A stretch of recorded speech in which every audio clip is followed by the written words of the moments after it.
വൈകുന്നേരത്തെ വീഡിയോ ആണ് കേട്ടോ. അപ്പോൾ ഞാനമ്മയും മോളും കൂടി ഇരുന്ന് ചായ കുടിക്കണേ. അപ്പോൾ അവിൽ നനച്ചതായിരുന്നു കേട്ടോ. അത് കഴിഞ്ഞിട്ട് നെയ്ച്ചോറ് ഉണ്ടാക്കാനുള്ള പ്ലാൻ ഉണ്ടായിരുന്നു. അപ്പോൾ നെയ്ച്ചോറിനുള്ള ക്യാരറ്റ് ഉള്ളിയൊക്കെ മുറിച്ച് വെച്ചു ഞാൻ.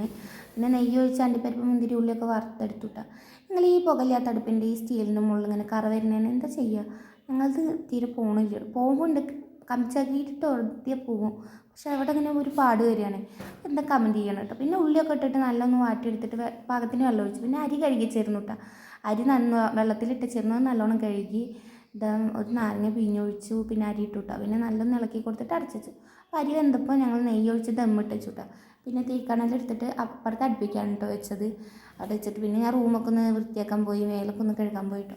പിന്നെ ഞാനും മോളും കൂടി മേലൊക്കെ കഴുകി വന്ന് അവൾക്ക് ഡ്രസ്സൊക്കെ മാറ്റി കൊടുത്ത് അവൾ സുന്ദരിയായിട്ട് അവളെ കൂടെ കുറച്ച് നേരം കളിച്ചിട്ടു. 10 മണിയൊക്കെ ആവും ഞങ്ങൾ ചോറിന്. അപ്പം പിന്നെ ദമ്മ് പൊട്ടിച്ചോളൂ കേട്ടോ. പിന്നെ എൻ്റെ നെയ്ച്ചോറ് നമ്മുടെ മട്ടൻ കറിയും സാലഡൊക്കെ കൂട്ടിയിട്ട് മാക്കം കഴിച്ചിട്ടു, നമ്മുടെ കല്യാണ ചേച്ചി പറയുന്ന പോലെ. അപ്പോൾ വീഡിയോ ഇഷ്ടപ്പെട്ടെന്ന് വിചാരിക്കുന്നു. സബ്സ്ക്രൈബ് ചെയ്യണേ.